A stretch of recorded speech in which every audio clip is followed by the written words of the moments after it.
Somebody sent me recently some articles implying that because of the recession going on in Europe, people will greatly suffer pretty soon because their economy will break apart. Is that what the Bible tells you? Some have felt that Europe will not really unite economically, that Europe will fail. Even some in the Church of God organizations have implied that at times, floating around with every wind of speculation. Nothing, brethren, could be further from the truth. The Bible reveals very clearly that Europe will become, and I want to emphasize this now, the most powerful economic bloc in the world, far exceeding the United States, far exceeding the British Commonwealth, far exceeding China or the Arab nations. But also, at the height of that prosperity, Europe will fall suddenly.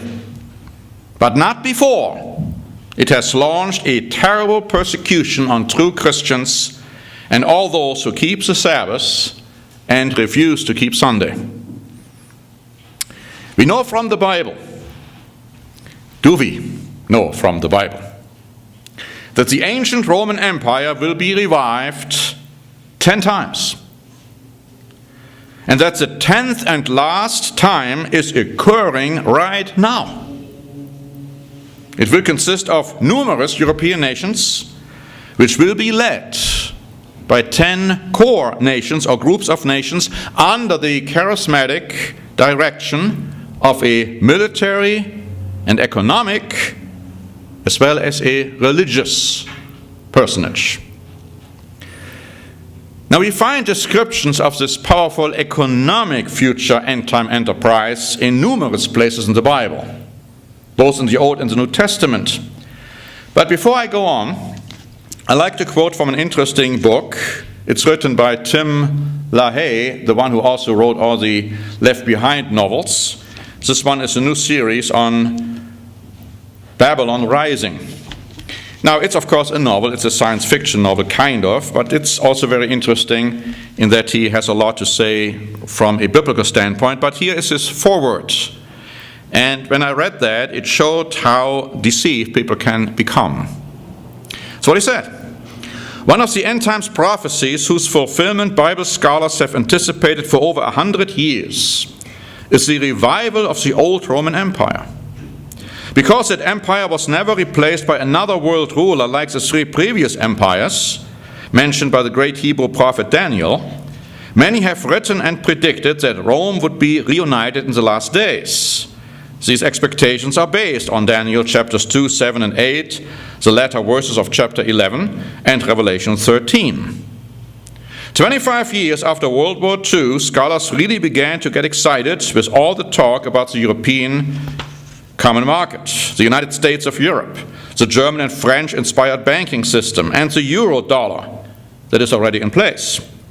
I remember how excited prophecy scholars became when the number of European states climbed to 8, some making outlandish claims if it hit 10 to coincide with the 10 toes or the 10 crowns of Daniel or the 10 heads of Revelation 13.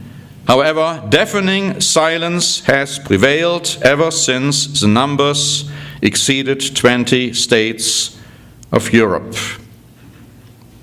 And then he goes on to develop another scenario, one of conspiracy. I have a little accident here.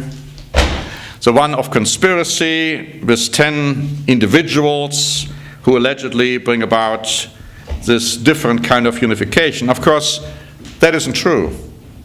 No, what the Bible has said, what we have been saying, is absolutely correct. It's going to be 10 nations or groups of nations, regardless as how many member states there might have been.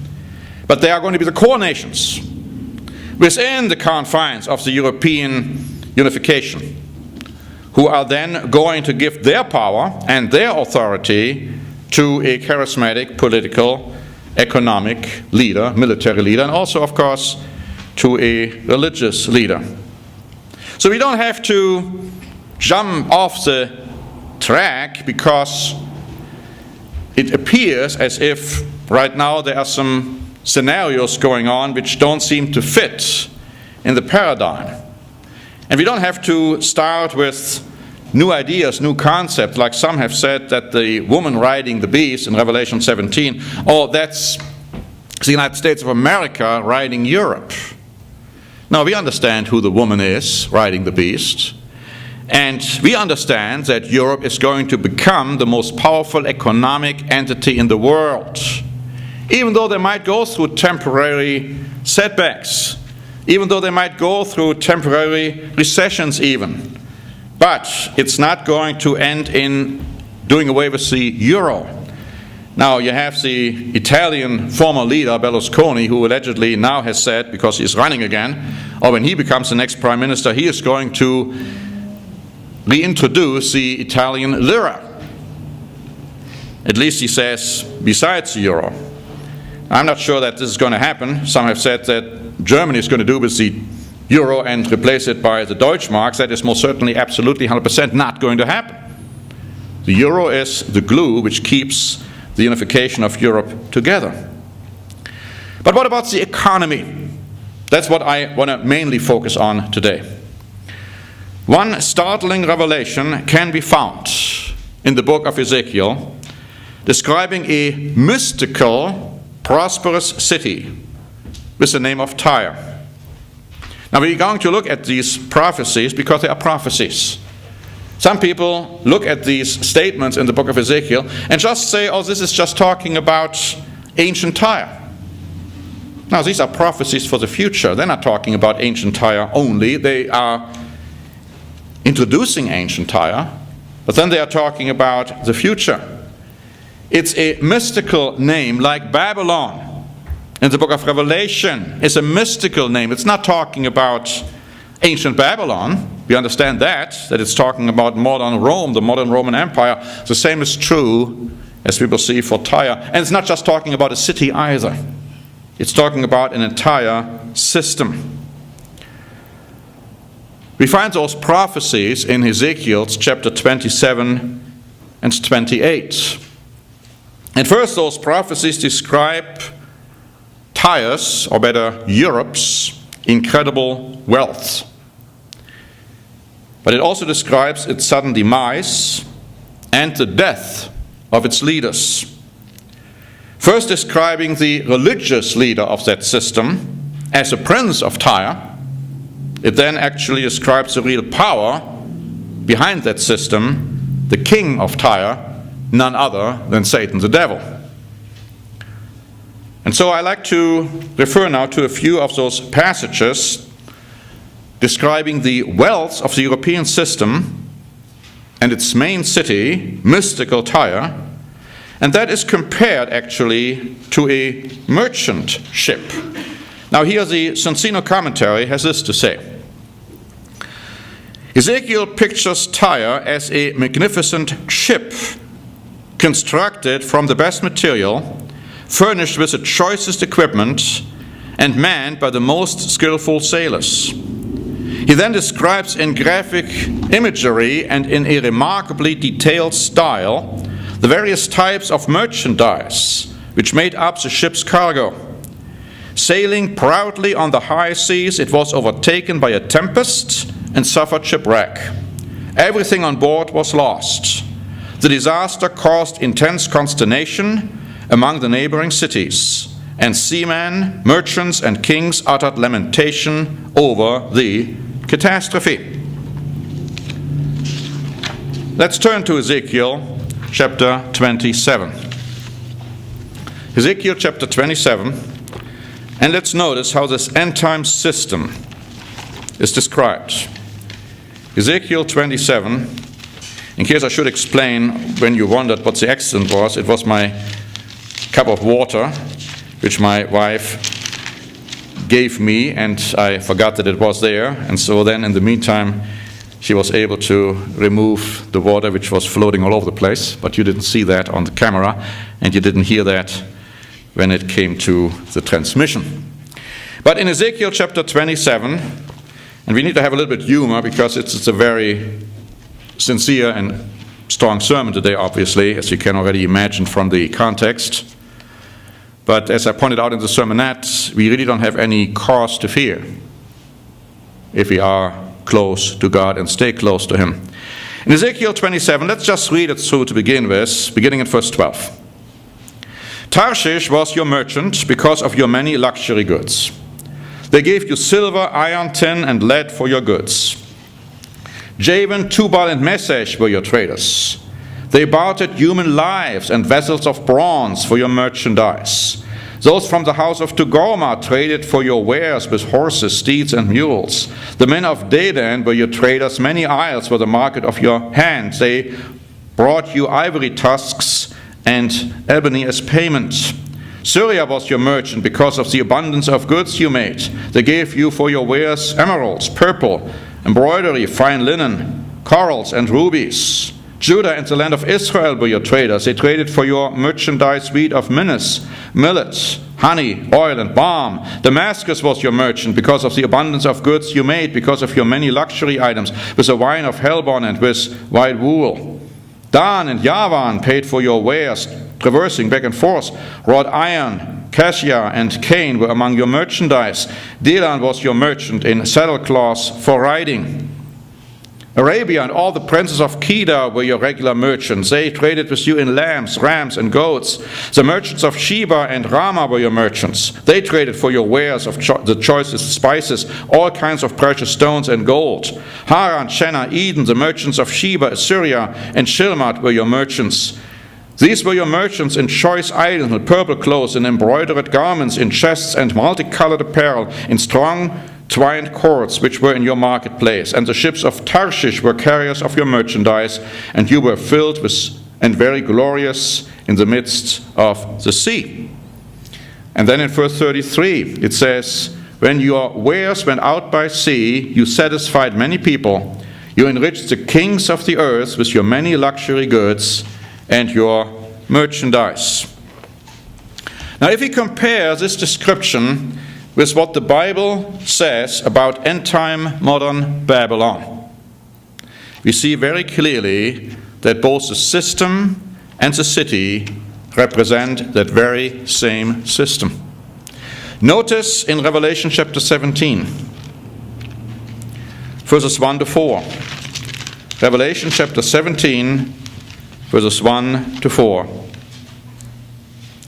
Then one of the seven angels who had the seven bowls came and talked with me, saying to me, come, I will show you the judgment of the great harlot who sits on many waters, with whom the kings of the earth committed fornication, and the inhabitants of the earth were made drunk with the wine of her fornication. And so he carried me away in the spirit into the wilderness, and I saw a woman sitting on a scarlet beast, which was full of names of blasphemy, having 7 heads and 10 horns. And the woman was arrayed in purple and scarlet, and adorned with gold and precious stones and pearls, having in her hand a golden cup full of abominations and the filthiness of her fornication. A rich, very rich, in this case religious power, is described.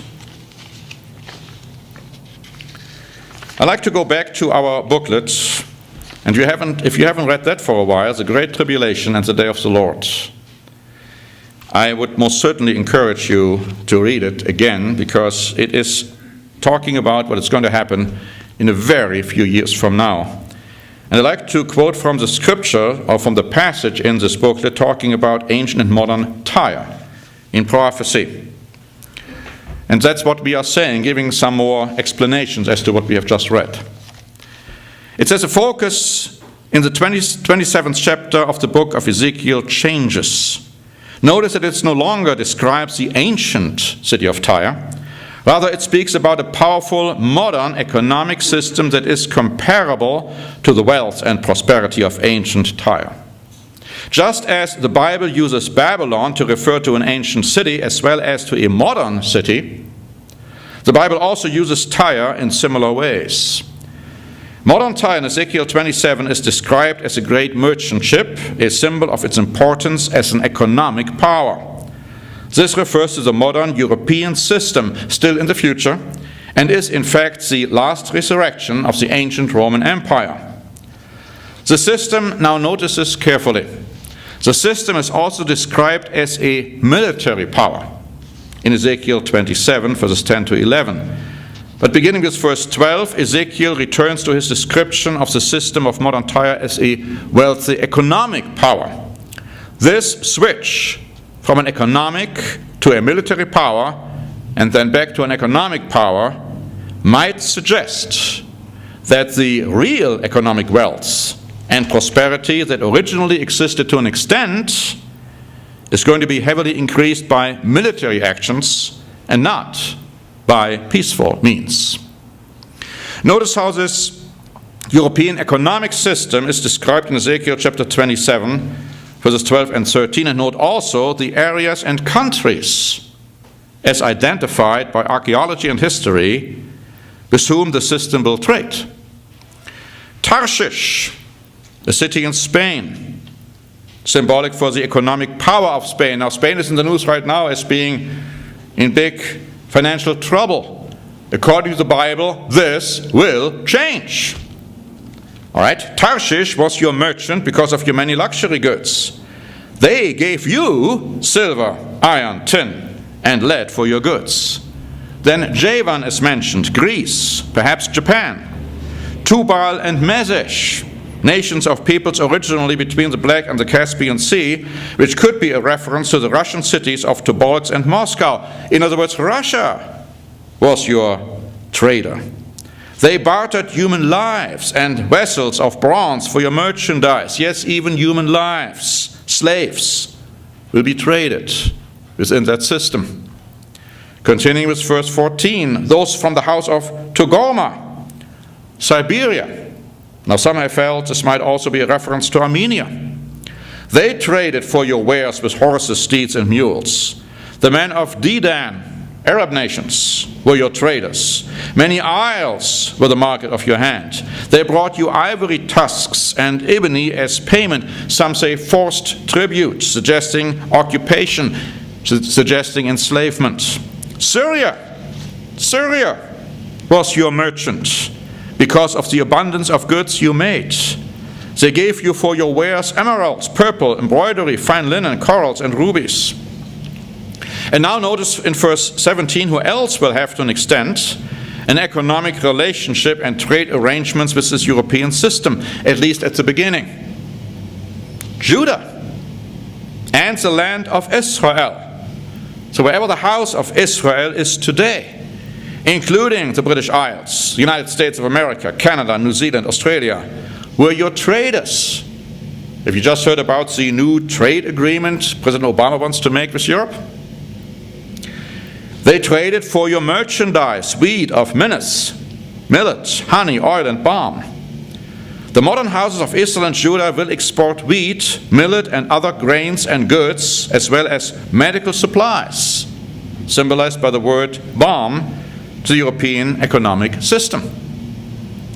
Ezekiel 27 reveals the other nations that will be trading with this European system. The tribe of Dan, modern Ireland, is specifically mentioned in verse 19 with its main trade of cane or sugar.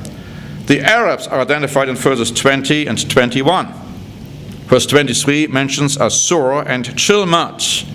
Some translations have here Assur, Germany, and all the Medes, Germany of course being part of that system, and having lots of economic transactions going on within Europe. Notice that verses 25 and 26 refer to the fact that the modern European system is somehow situated in the midst of the seas. But then, of course, something is going to happen to that system. Notice Ezekiel chapter 27, beginning in verse 27. Your riches, wares, and merchandise, your mariners and pilots, your caulkers and merchandisers, all your men of war who are in you, and the entire company which is in your midst, will fall into the midst of the seas on the day of your ruin. The common land will shake at the sound of the cry of your pilots. All who handle the oar, the mariners, all the pilots of the sea will come down from their ships and stand on the shore. They will make their voice heard because of you. They will cry bitterly, verse 30, and cast dust on their heads. They will roll about in ashes. Now, in several scriptures, like in Jeremiah chapter 6 and verse 26, all these metaphors are mentioned here to show mourning. It says they will shave themselves completely bald because of you, gird themselves with sackcloth, and weep for you with bitterness of heart and bitter wailing. Verse 32, in their wailing for you they will take up a lamentation, a funeral is what we are talking about, and lament for you. What city is like Tyre, destroyed in the midst of the sea? And then in verse 34, but when you are broken by the seas and the depth of the water, your merchandise and the entire company will fall in your midst. All the inhabitants of the isles will be astonished at you. Their kings will be greatly afraid, and their countenance will be troubled. The merchants among the peoples will hiss at you. You will become a horror and be no more forever. Now, why? If you later, because of lack of time, go to the same chapter, chapter 27. Go to chapter 26 and look at verse 2. You'll find that it was Tyre which was kind of hissing at Judah, saying, okay, all the wealth which Judah has, we are going to have this now. But I'd like to go to Jeremiah chapter 51 and let's read verse 49. Jeremiah 51 and verse 49.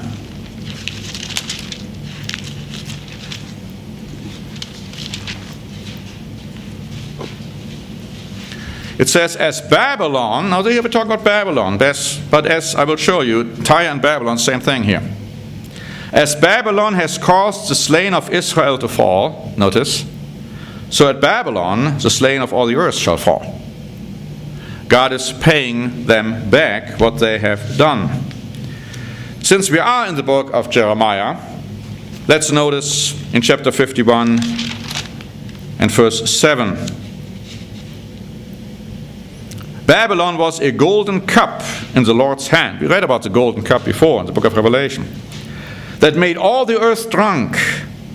The nations drank her wine, therefore the nations are deranged. See, this system will have an influence and impact on all the nations of the world. It goes on to say in verse 13, O you who dwell by many waters, abundant in treasures, your end has come, the measure of your covetousness. And then also in verse 33, for thus says the Lord of hosts, the God of Israel, the daughter of Babylon, it's not talking about ancient Babylon, it's the daughter of Babylon is like a threshing floor. When it is time to thresh her, yet a little while, and the time of her harvest will come. Now, if you go back to the book of Revelation and think what we just read about Tyre, you will say that exactly, or you will see that exactly the same fate which has been pronounced on Tyre is being pronounced on Babylon. In Revelation chapter 18 and verse 7. Revelation chapter 18 and verse 7. In the measure that she glorified herself and lived luxuriously, in the same measure give her torment and sorrow. For she says in her heart, I sit as queen, and I am no widow, I will see no sorrow. But then, notice verse 9. Revelation 18 and verse 9. And think what we just read about Tyre. And the kings of the earth who committed fornication and lived luxuriously with her will weep and lament for her when they see the smoke of her burning, standing at a distance for fear of her torment, saying, Alas, alas, that great city Babylon, that mighty city, for in 1 hour your judgment has come. And the merchants of the earth will weep and mourn over her, for no one buys their merchandise anymore. Merchandise of gold and silver, precious stones and pearls, fine linen and purple, silk and scarlet, every kind of citron wood, every kind of object of ivory, every kind of object of most precious wood, bronze, iron, marble, and cinnamon and incense, fragrant oil and frankincense, wine and oil, fine flour and wheat, cattle and sheep, horses and chariots, and bodies and souls of men. And the fruit that your soul longed for has gone from you, and all the things which are rich and splendid have gone from you, and you shall find them no more at all. Verse 15, the merchants of these things who became rich by her will stand at a distance for fear of her torment, weeping and wailing and saying, Alas, alas, that great city that was clothed in fine linen, purple and scarlet, and adorned with gold and precious stones and pearls, for in 1 hour such great riches came to nothing. And every shipmaster, all who travel by ship, sailors, and as many as trade on the sea, stood at a distance and cried out when they saw the smoke of her burning, saying, What is like this great city? And they threw dust on their heads and cried out, weeping and wailing and saying, Alas, alas, that great city, in which all who had ships on the sea became rich by her wealth. For in 1 hour she is made desolate. Clearly not just talking about a city, clearly talking about an entire system. And not only the system, but also the leaders of that system will become incredibly rich. Let's go back to the book of Ezekiel, chapter 28. Ezekiel, chapter 28, beginning in verse 2. Here, talking to the prince of Tyre. That prince, that leader of that system. Son of man, say to the prince of Tyre, Thus says the Lord God, because your heart is lifted up, and you say, I am a god, I sit in the seat of gods, I sit in the seat of gods, in the midst of the seas, yet you are a man and not a god. Though you set your heart as a heart of a god, behold, you are wiser than Daniel, there is no secret that can be hidden from you. With your wisdom and your understanding you have gained riches for yourself and gathered gold and silver into your treasuries. By your great wisdom in trade you have increased your riches, and your heart is lifted up because of your riches.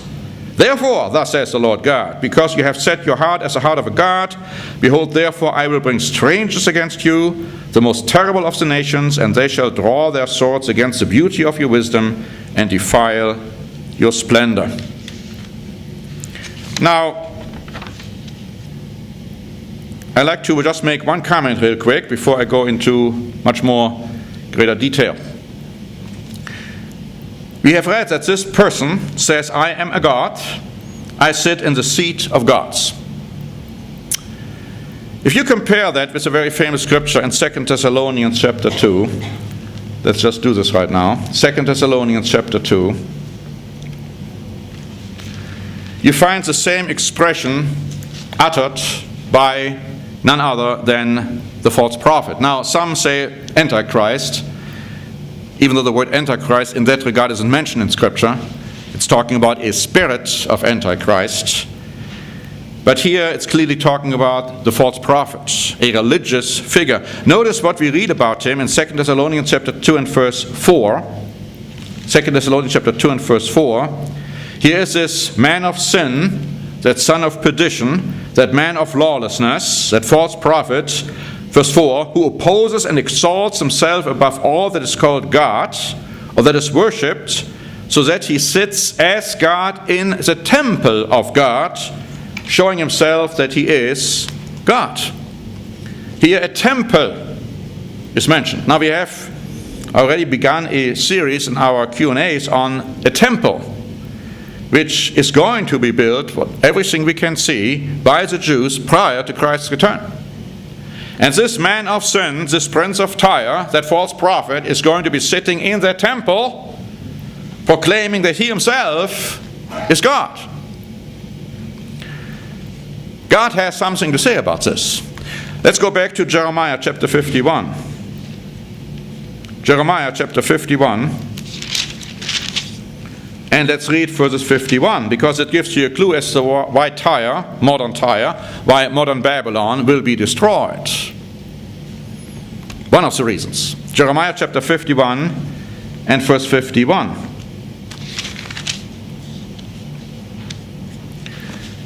It says, we are ashamed because we have heard reproach.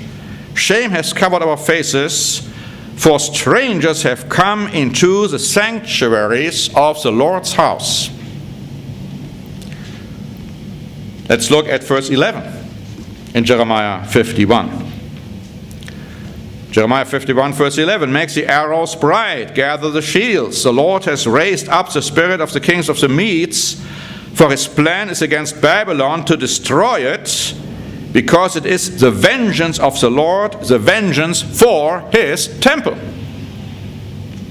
Now also notice verse 24 in the same chapter.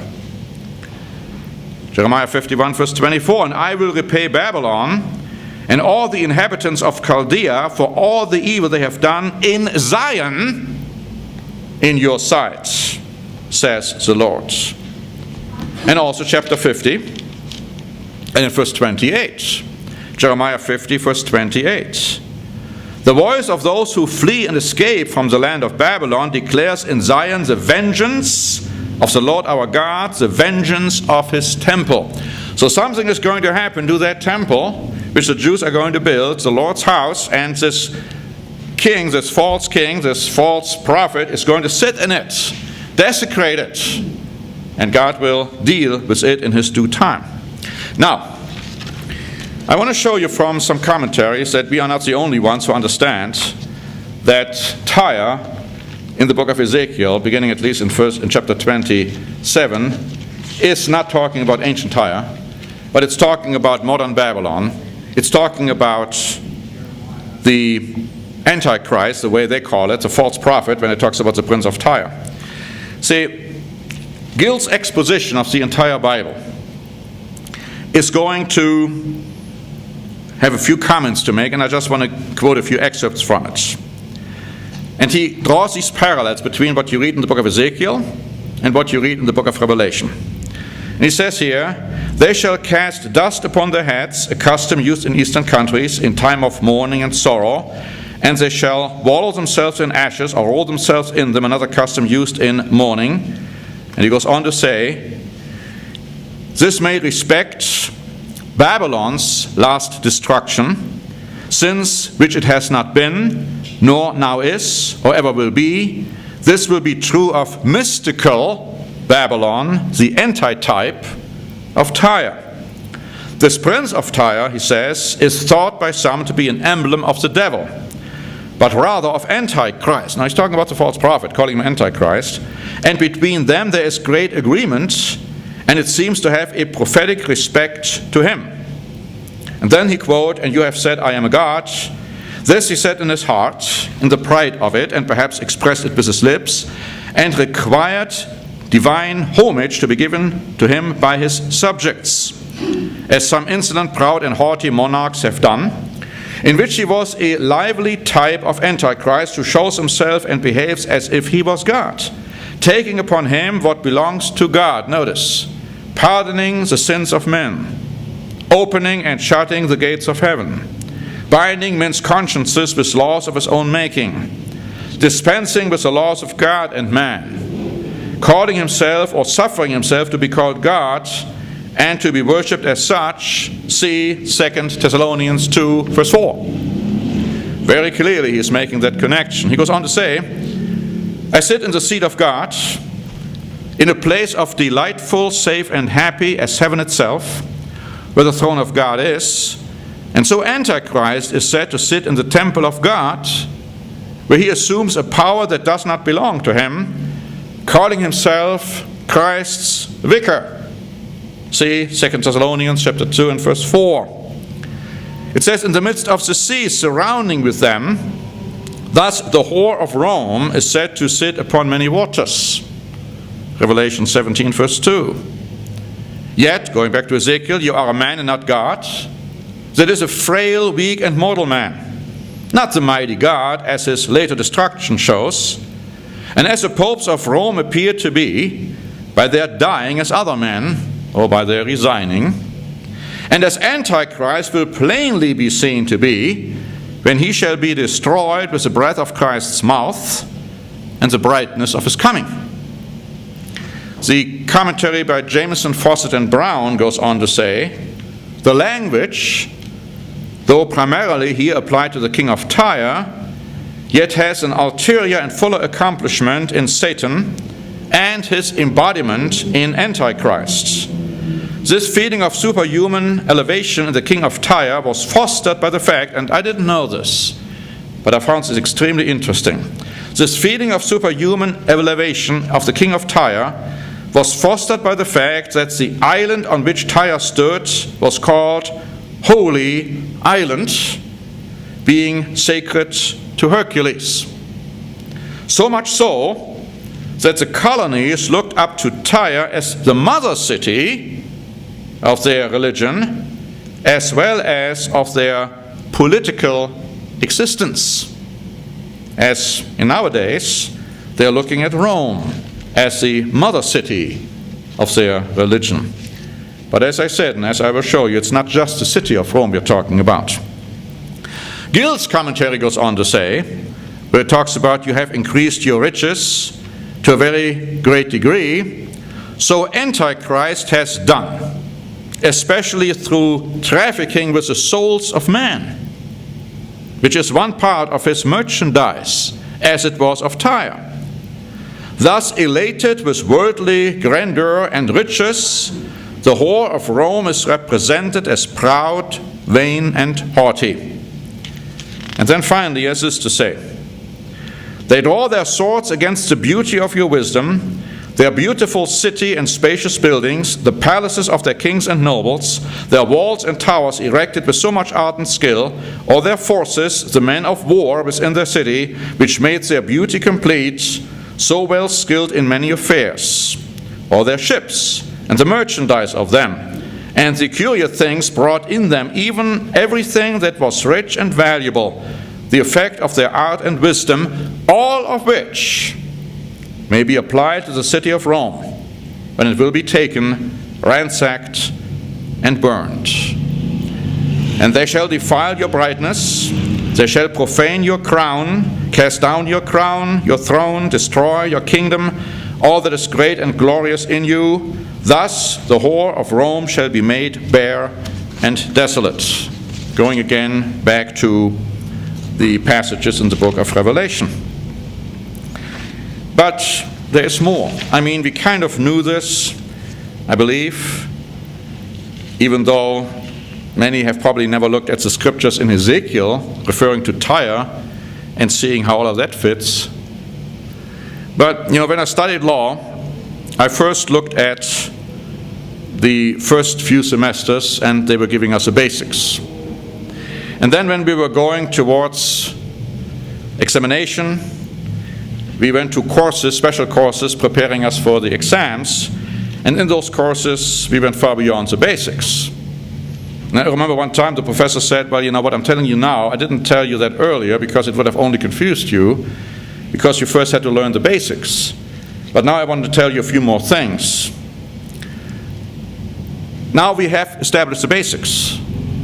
Now I'm going to tell you a few more things when it comes to the Prince of Tyre. Because it's not just talking about that false prophet. Let me read to you first from the Sonsino commentary. It says, "Here the guilt and punishment of Tyre are laid at the door of the Prince of Tyre, notice, who is regarded as the embodiment of the people. The root cause of Tyre's collapse was her abundance of wealth. In her vast material resources, which she attributed exclusively to her genius, she found her only purpose in life. Spiritual values had no place in the minds of her population. Self-glorification and self-sufficiency reigned supreme. Such arrogance and demoralization must lead to destruction. The attitude of the king also reflected the feelings of his subjects."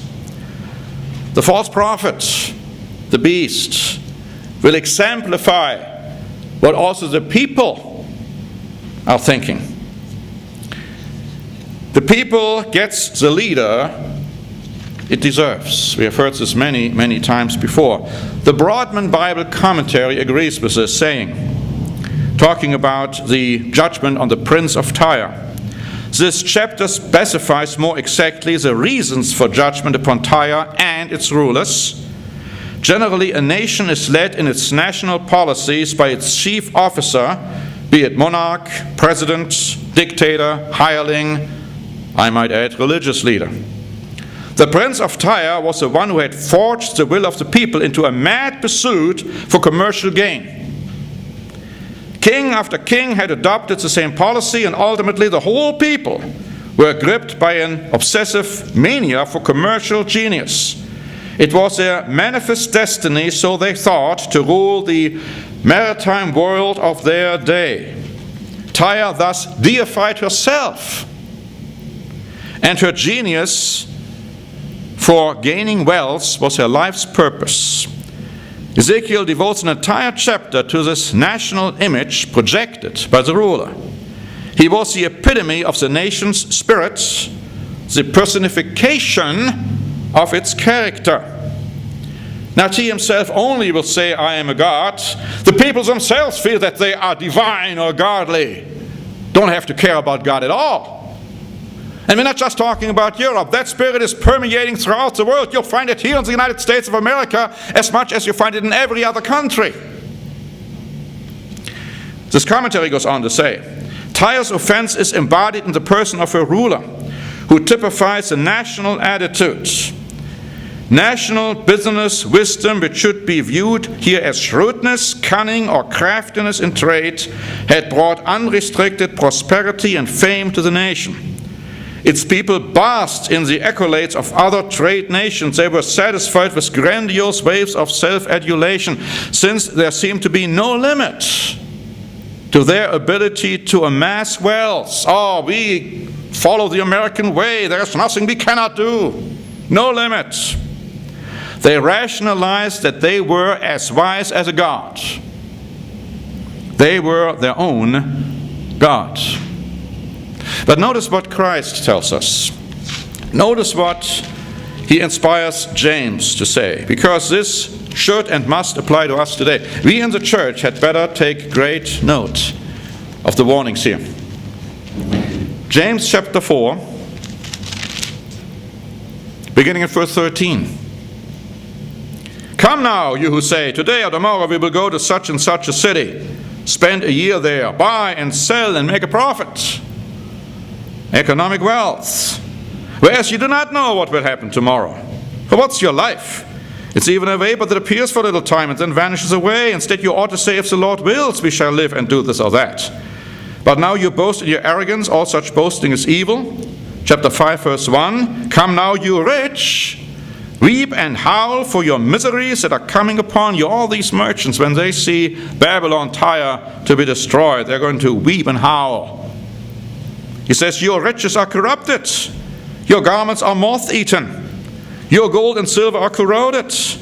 Their corrosion will be a witness against you, will eat your flesh like fire. You have heaped up treasure in the last days. Talking about the last days. Indeed, the wages of the laborers who mowed your fields, which you kept back by fraud, cry out. See, this was done through criminal means too. And the cries of the reapers have reached the ears of the Lord of Sabaoth. Sabaoth in German. You know, the people of this world, hopefully not the people in the church, are described in 2 Timothy chapter 3, the end time generation. 2 Timothy chapter 3, beginning in verse 1. But know this, in the last days, perilous times will come. For men will be lovers of themselves, not of God, lovers of money, here we go again, boasters, proud, blasphemers, disobedient to parents, unthankful, unholy, unloving, unforgiving, slanderers, without self-control, brutal, despisers of good, traitors, headstrong, haughty, lovers of pleasure rather than lovers of God, having a form of godliness but denying its power, and from such people turn away. The warning is there for all of us. The Babylonian system is going to become the most powerful economic system in the world, but woe unto us if we have anything to do with it. Notice in Revelation chapter 3. Revelation chapter 3, verses 17 and 18. A clear-cut warning to the end-time generation of the Church of God. Look what he says. Because you say, I am rich.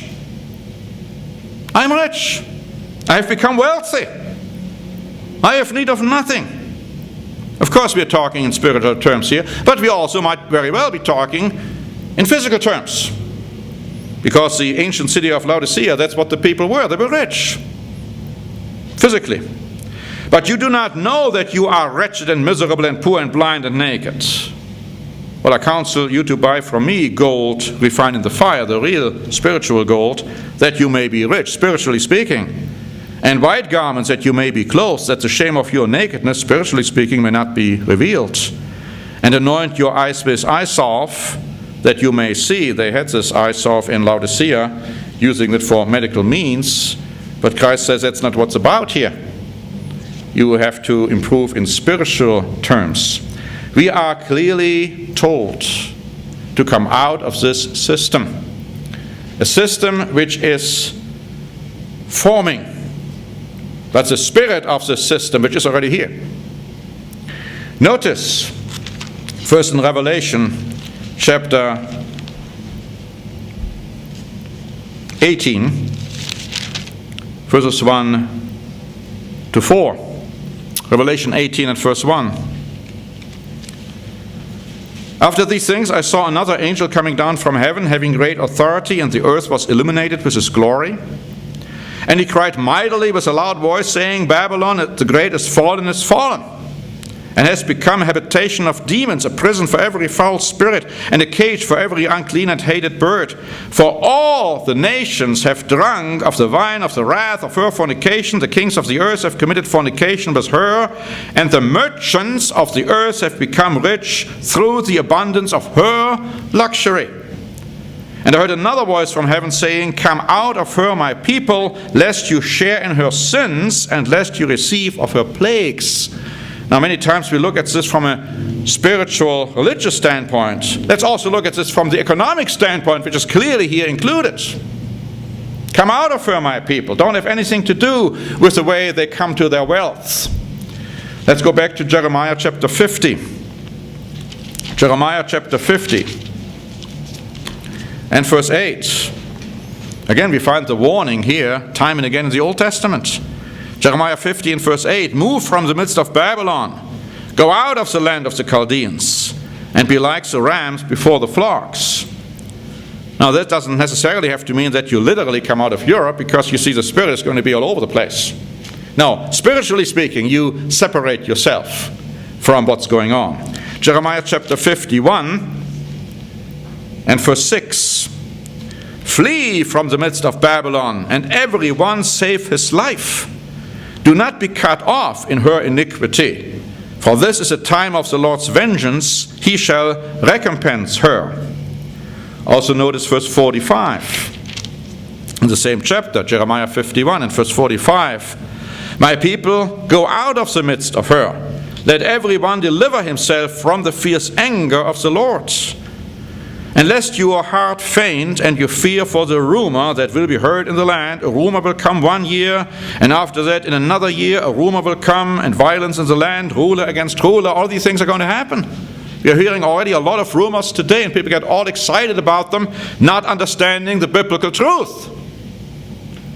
He says, Therefore behold, the days are coming that I will bring judgment on the carved images of Babylon. Her whole land shall be ashamed, and all her slain shall fall in her midst. Verse 48.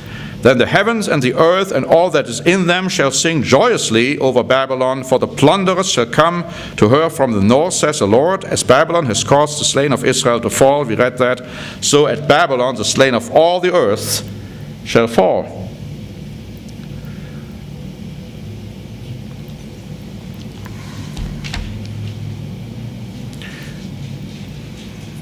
I'd like to make a few comments now about something which might very well affect us in the church.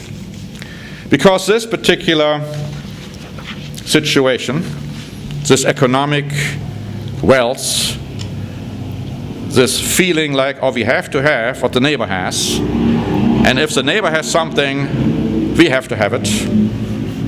And the dream for riches can sneak in and can actually attack our spiritual growth. I know of people who flagrantly have denied, refused to believe what God tells us. For instance, in the book of Malachi, where he says, bring all my tithes and offerings in the storehouse of God, and then I will bless you. They're not doing it. And then they are wondering why they are not being blessed. Some rationalize saying, oh, I'm going to tithe to myself. I am going to start a work now, and I need, of course, the tithe to finance that. Well, who has authorized them to do it? Some, they're not even ministers. They are out there doing a quote-unquote work and quote-unquote tithes to themselves. Others put the tithe money aside, waiting for what? Better days? Whereas Christ says through Malachi, no, you bring it to the storehouse of God, which today is headquarters in San Diego, California, if you are belonging to the Church of the Eternal God. I am pointing this out, brethren, because I have seen over the years that to tithe or not to tithe is an indicator where you stand spiritually. And I have seen people who have refused to tithe leaving the church. It's only a matter of time. It's only a matter of time. But you see, God is not just talking about tithe. God is also talking about offerings. Now, maybe you don't have tithable income. You still have offerings to give. Even if it's $1, even if it's 50 cents. You see, if you haven't given offering to God's church, except maybe on the holy days, not even 50 cents, not even $1 once in a while, you are robbing God. And you cannot be expecting blessing from God if you do that. But you see, in our climate of economic wealth, we might say, oh, well, I can't afford to tithe. Well, you can't afford not to. Some say, yeah, but I'm going through difficult times and I have debts. Well, many, many years ago in the Worldwide Church of God, we already have written articles that even if you have debts, God comes first. How do you ever believe that you can get rid of your debts if you don't be at least like this widow whom Christ is talking about, who gave a little bit, for her it was much, however, to, at that time, the temple? You see, God looks at your heart. See, I'm not saying this because the church is in desperate need of money. Quite frankly, we have been doing very well. I believe we have never been even doing better financially. So I'm not saying that because we need your 50 cents. See, that's not what I'm saying. But it's something you need to consider very carefully. Because God looks at your heart. And God is wanting you to make the right decisions for your own sake. Don't be influenced by this Babylonian spirit of economic wealth. The spirit of Laodicea. Oh, I am rich. I have need of nothing. Yeah, what are you doing with your riches? Paul is saying, if you are rich, make sure you use that money also for the betterment and the help for others. We should never believe that this is unimportant to God. It is not. It is not. And as I said, it can become very dangerous. The Passover is coming up. How can you take the Passover? And maybe I'm not talking to anyone who is listening in here. Maybe I'm not talking to anyone who is sitting here. I don't know whom I'm talking to. You need to know. But analyze yourself. Are you tithing? Are you tithing faithfully?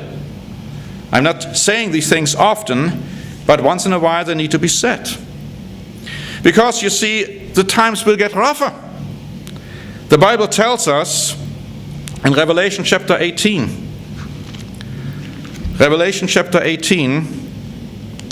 that this system is a very violent system. A very violent system.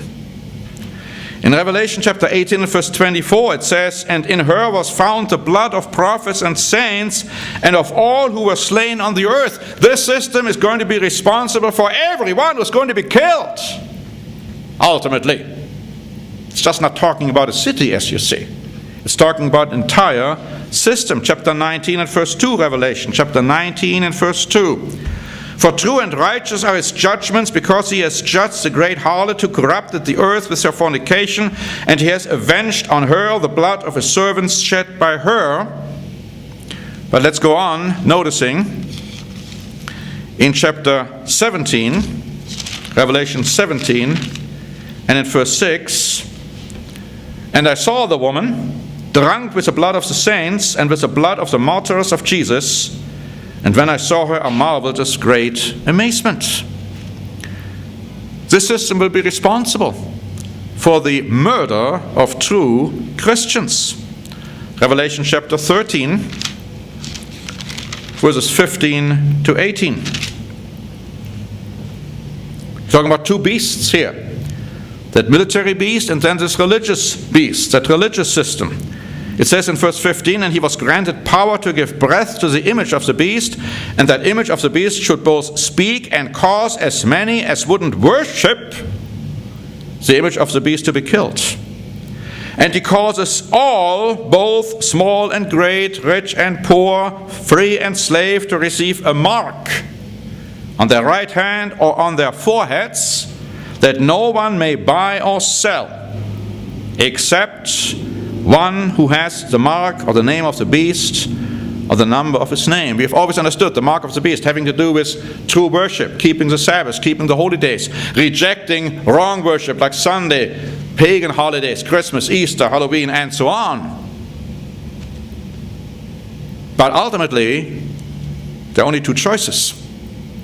Either you obey God and might be killed for it, or you don't obey God, you obey this system so that you have commercial wealth, and God will severely punish you. Now there's a third choice. If you are counted worthy to escape all these things, to be put to a place of safety here on earth, then you can escape that. But the time for preparation is now. And the time for showing God that you mean business is now. Don't wait. Don't even wait until tomorrow. Look at Revelation chapter 20 and verse 4. "And I saw thrones, and they sat on them, and judgment was committed to them. And I saw the souls of those who had been beheaded for their witness to Jesus and for the word of God, who had not worshipped the beast or his image, and had not received his mark on their forehead or on their hands." They were killed. See, these were ones who were not at the place of safety. They were killed because they wouldn't accept the mark of the beast and all the other things. But they are going to be in the first resurrection. They were tried and tested, and they were given white garments, and they lived and reigned with Christ for 1,000 years. In our free booklet, Europe in Prophecy, and we just had this reprinted because we ran out of stock, but now we have a new selection. We have this to say. What is the mark of the beast? We can get a clue about its character from what has gone before in the Roman Empire and its revivals. Notice what historian Wilderand says in The Age of Faith, volume 4 of his renowned works, The Story of Civilization, about the Code of Justinian. Quote, "This code, like the Theodosian, enacted Orthodox Christianity into law. It began by declaring for the Trinity. It acknowledged the ecclesiastical leadership of the Roman Church and ordered all Christian groups to submit to her authority. Relapsed heretics were to be put to death. Other dissenters were to suffer confiscation of their goods and were declared incompetent to buy or sell, to inherit or bequeath. They were excluded from public office, forbidden to meet, and disqualified from suing Orthodox Christians for debt. So those who were not Orthodox Catholics were forbidden from buying and selling, conducting business. Indeed, those branded heretics faced a death sentence." In our other free booklets, is that in the Bible, the mysteries of the book of Revelation, we have this to say in chapter 20 on the fall of Babylon the Great. While in Revelation 17 the religious nature of the last resurrection of the Roman Empire is vividly depicted, Revelation 18 focuses more, but not exclusively, on the economic nature of that last resurrection. Let us quote these interesting comments by the Ryrie Study Bible in their annotation to Revelation 17 and verse 5. Quote, "In chapter 17, Babylon represents the false religious system that will center in Rome. In chapter 18, it represents more the political and commercial aspect of the revived Roman Empire. Thus, the term stands both for a city and for a system, religious and commercial, related to the city, which, for instance, like Wall Street, refers to both a place and a system. God warns his people," we go on to say, "not to participate in this Babylonian system by accepting the mark of the beast and becoming rich thereby." That's what that's all about. But God says don't do it. Its merchandise even included the bodies and souls of men. Also in it, the blood of the saints was found. And through its false teachings and sorcery, all the nations were deceived. Lehmann Strauss, in a commentary on the book of Revelation, comments on modern Babylon's wealth and religious persecution as follows, and I quote, "The wealth of the Roman Catholic Church and the Protestant denominations combined adds up to many billions of dollars. The unscriptural doctrines of purgatory, the last rites, masses for the dead have brought untold wealth into the treasury.